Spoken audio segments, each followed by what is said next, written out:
Hello everyone.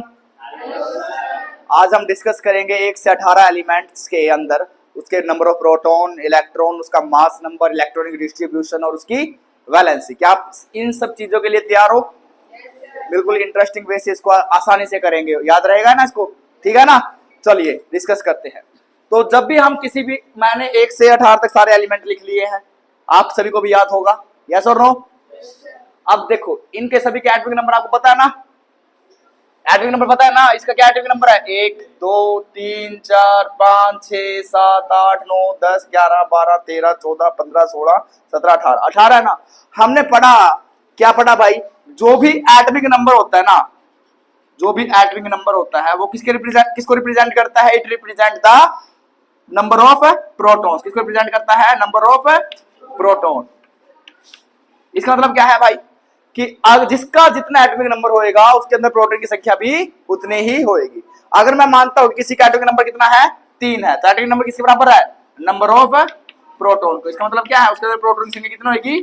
3। अगर किसी का, अगर हाइड्रोजन का एटॉमिक नंबर 1 है तो उसमें प्रोटॉन कितने होंगे? 1। हीलियम का एटॉमिक नंबर 2 है तो उसमें प्रोटॉन कितने होंगे? 2।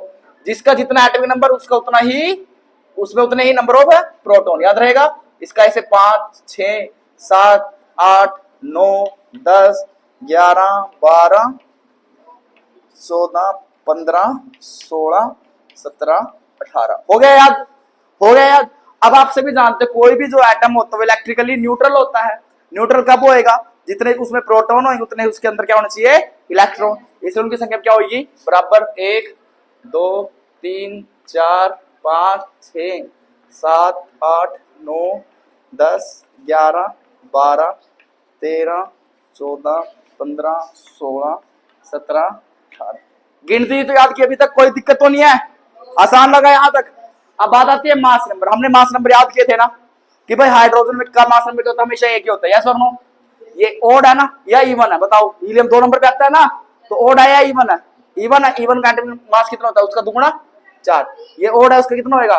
दुगुने से 1 अधिक। इसका कितना होगा? बेरिलियम पे क्या था? बेरिलियम एक एक्सेप्शन था ना आपका, तो इसमें क्या है? इसका क्या होगा? एक्सेप्शन है तो दुगुना नहीं होगा इसका, तो इससे 1 अधिक होगा। कितना हो जाएगा? बोरोन का ओड है ना, तो क्या होगा? कार्बन का, नाइट्रोजन का, नाइट्रोजन एक्सेप्शन था ना, 7 नंबर पे आता है। इसका इवन की तरह ही होता है क्योंकि ये इवन के बीच में पड़ा है, ठीक है ना? 12 14, इसका कितना होगा? 16। इसका कितना है? 19। कितना होगा? इसका कितना होगा? 20। अब ये क्या है? ओड है, तो इसका कितना होगा? इसका कितना होगा? इवन है। इसका कितना होगा? ओड है। इसका कितना होगा? इसका कितना होगा? ओड है ना, तो कितना होगा? 31। इसका इवन है तो कितना होगा? क्लोरीन कितना है? ओड है, तो इसका क्या होगा? 35.5 होता है। 35 लिख लो, कोई प्रॉब्लम नहीं। आर्गन क्या है? आर्गन का एक एक्सेप्शन था, ठीक है ना? ए से आर्गन, ए से ऑलमोस्ट 40, यस और नो? इसका वैसे 36 आएगा अगर हम इवन के रूल से पढ़े तो, लेकिन ये ऑलमोस्ट कंप्लीट होता है, मतलब 36 के अकॉर्डिंग कंप्लीट क्या होगा? 40। क्या वैल्यू कंप्लीट होगी? ठीक है ना? ए से ऑलमोस्ट 40, याद रहेगा? ठीक है ना? इसी से हमें न्यूट्रॉन निकालना आसान हो जाएगा। क्या आसान हो जाएगा? न्यूट्रॉन निकालना। कैसे हो जाएगा? हमने पढ़ा है कि जो एटम का कंप्लीट मास होता है वो कहां होता है? उसके न्यूक्लियस में होता है। न्यूक्लियस में क्या क्या चीज प्रेजेंट होती है बेटा? प्रोटॉन और न्यूट्रॉन। प्रोटॉन और न्यूट्रॉन किसके बराबर होएगा? उसके एटॉमिक मास के। किसके बराबर होएगा? Atomic mass. एटॉमिक मास को कैसे रिप्रेजेंट करते हैं हम भाई? ए से। किसे रिप्रेजेंट करते हैं? ए से। नंबर ऑफ प्रोटॉन किसे रिप्रेजेंट करते हैं? जेड से, ठीक है ना? तो न्यूट्रॉन कैसे निकलेगा कि ए में से क्या निकाल दूं मैं? जेड। मतलब उसके मास में से उसका प्रोटॉन को घटा दूं तो क्या निकल के आ जाएगा? उसका नंबर ऑफ न्यूट्रॉन। अब इसका मास कितना है? 1। इसे प्रोटॉन कितने हैं? 1, तो 1 में से 1 गया, कितना आएगा? इसका मास कितना है? 4।